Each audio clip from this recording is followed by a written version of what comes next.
Folks, this is Sharia law that you're seeing on the eve of Remembrance Day. These officers are disobeying their oath. They are assaulting me.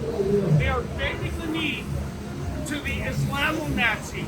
I'm very fortunate to have the Rebel News viewers who contribute to these causes, such as Stand With David, because here's one other sidebar element before we wrap, Ezra.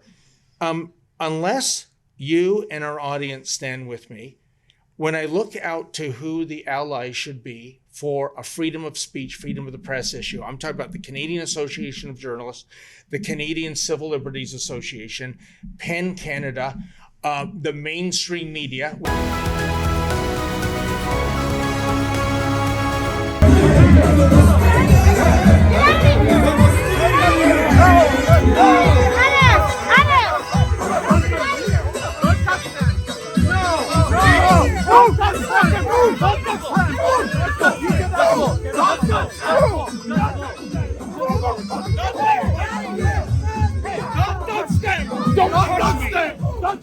What's wrong with you guys?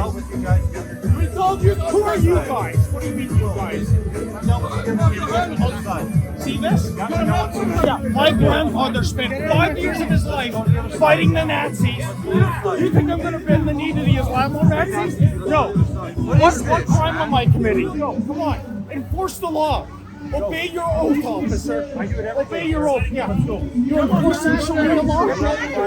What am I doing here? Huh? Hey.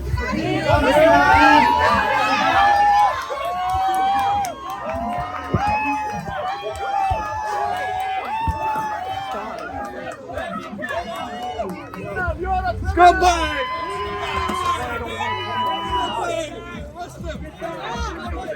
So you were arrested. Yeah, and you were handcuffed. And I don't know why you're handcuffed. There's no requirement to be handcuffed when you're arrested. There's no requirement of that. You know, that's an interesting point. I always assume they're following protocol because they always handcuff me. It's always behind my back, even though I tell them, and sometimes the cop is good-natured enough that he'll comply. I always say, can you put the handcuffs in the front, because I've got 2 artificial hip replacements, and with the confine of the cruiser, it's very hard to squeeze in there. And I don't want, Ezra, a medical emergency. Like, there are restrictions when you have. And did you say that to the cops this time? Oh, 100%. And what did they do? And then they went, to their credit, and they started trying to open the handcuffs. But did you tell them before they cuffed you in the first place? Oh, no, because all hell's breaking loose. Oh, yeah. They've thrown me over the hood of the police. They throw you over the hood? Oh, I think they get this from U.S. crime drama, on TV. So they literally, that's not even, I can understand why someone might say, well, handcuff them to be sure. Yeah.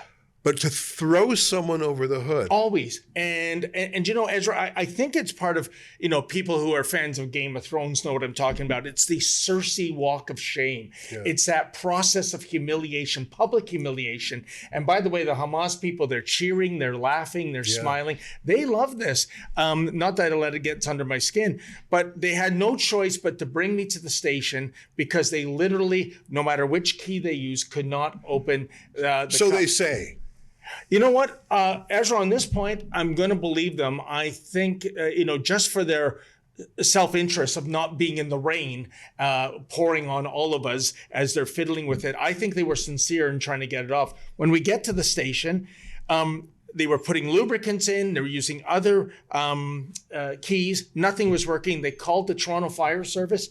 6 firemen came. That kind of mortified me because I wouldn't like to, think that I'm the result of, there being a lack of bodies to put out an actual fire, right? And eventually they solved this problem because you can't use a bolt cutter on these things. And if you're using, if you're getting like a crowbar and using leverage, well, you're going to break the guy's wrist. So they got this diamond drill. It's really meant for if they have a medical emergency and they can't get somebody's wedding ring off. It's to cut through a gold ring. And eventually they got them both off by that. There's sparks flying everywhere. They were great. They were putting plastic shields to prevent my skin from getting singed. And, but you know what? It was almost like the Keystone Cops meet the Three Stooges. How does that even happen? I mean, I asked the cops, does this happen often? And every cop I said, we've never seen it before. Yeah, sure they haven't. You know what? There was no reason to handcuff you in the first place. And when you are being arrested, typically they put a hand on you. That's sort of signifies you are now under our custody. Right. Do not resist. There's no need to handcuff. There's no need to throw over the hood of a car. And you are literally in their care as if you are a tiny baby. Mm-hmm. They have power over you to do anything. They can compel you. And if you don't comply, you're resisting arrest. And then they'll kick the living daylights out of you. Sounds like they did that anyways. But along with the absolute power over your physical state comes a duty of care to protect you. I agree. Which is why, for example, prison rape and prison violence is illegal, and it's to the discredit of the state, because that's why when the state puts male to female transgender criminals in with female convicts, it's so outrageous, because those women can't protect themselves in prison, and the state refuses to.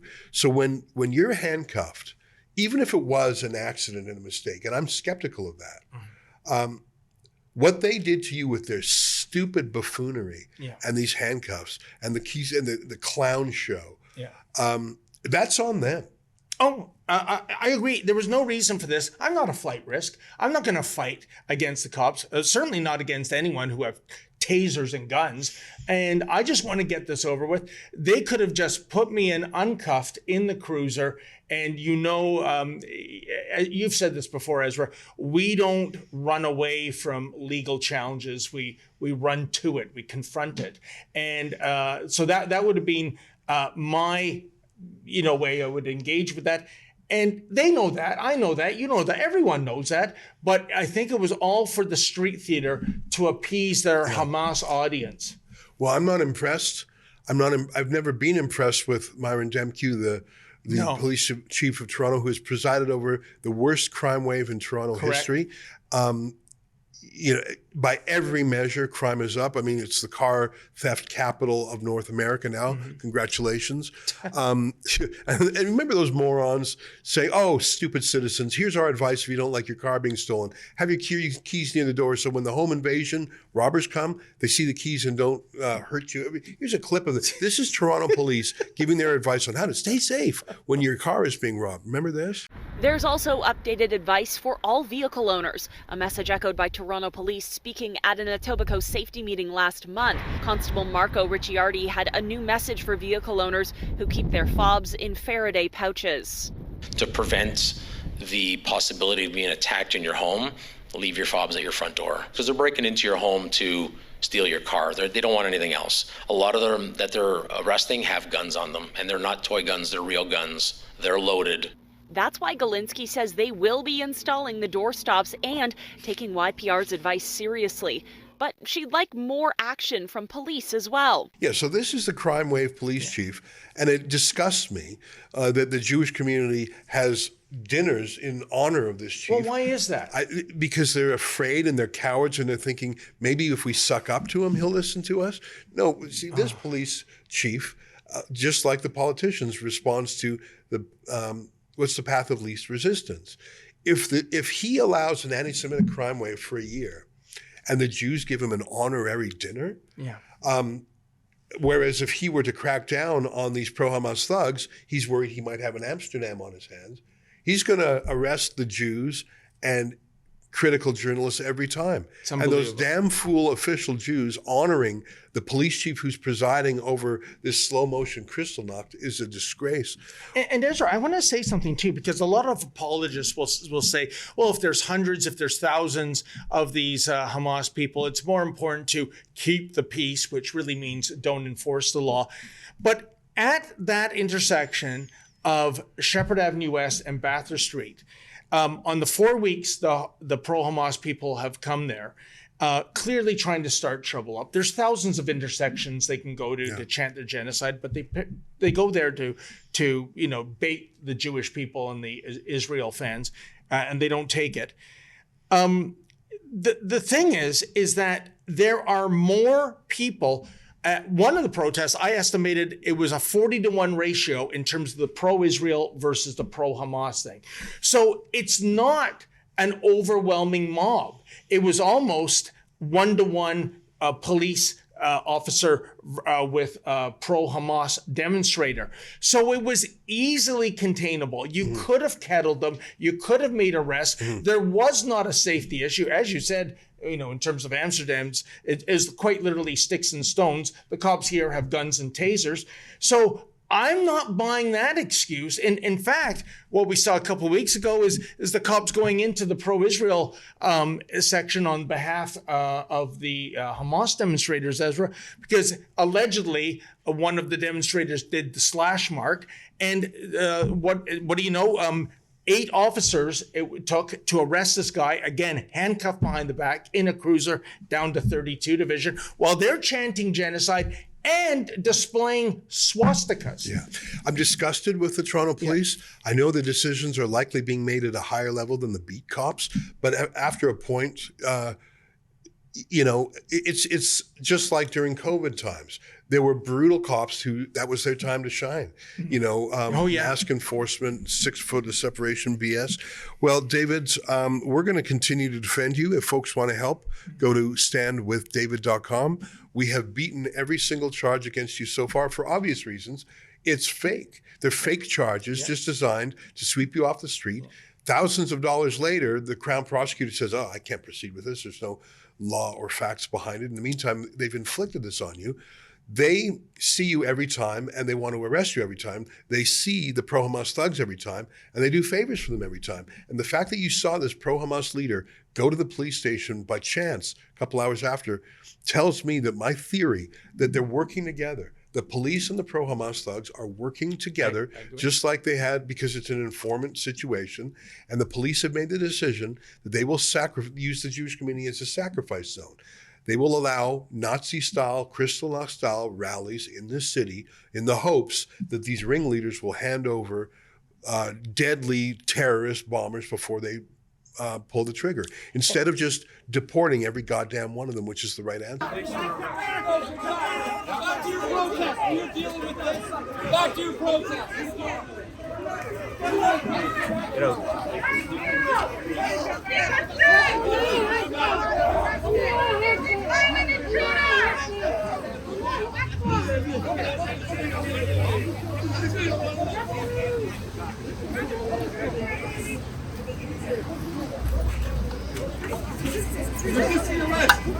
Everybody back to your protest.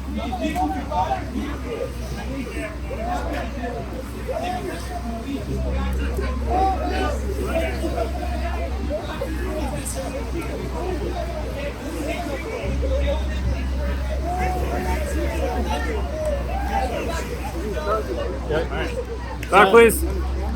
Back, please. Go. You're interfering in a police investigation. Move back. So you walked over into the group, he was stirring them up. So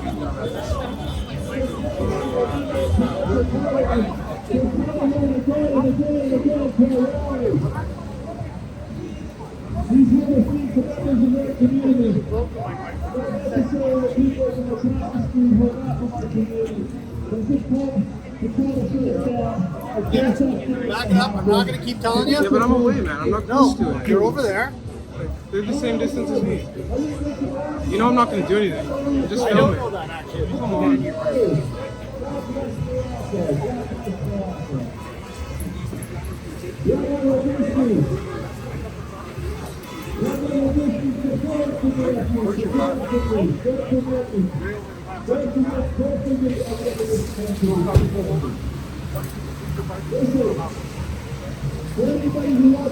Folks, this is Sharia law that you're seeing on the eve of Remembrance Day. These officers are disobeying their oath. They are assaulting me. They are bending the knee to the Islamo-Nazis. My grandfather went to war for more than 5 years fighting the real Nazis. Thank you. I'm kind of glad he's not around now to see these so-called police officers. Oh, he's taking my wallet now. Bending the knee to Islamo-Nazis. Unbelievable. This is Justin Trudeau's Canada. Did Don Cherry warn us about this 5 years ago? We backed the vote, and you guys are acting shamefully. I'm practicing journalism. My cameraman and I are getting assaulted, and we're under arrest.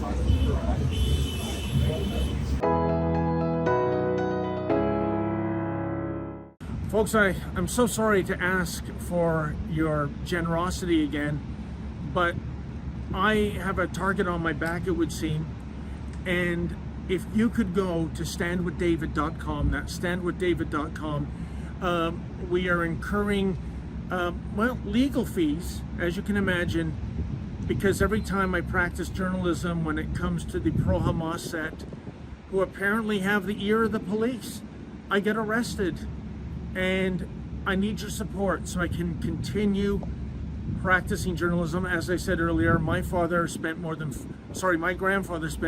5 years of his life fighting the Nazis. I will be damned if I bend the knee to the Islamo-Nazis.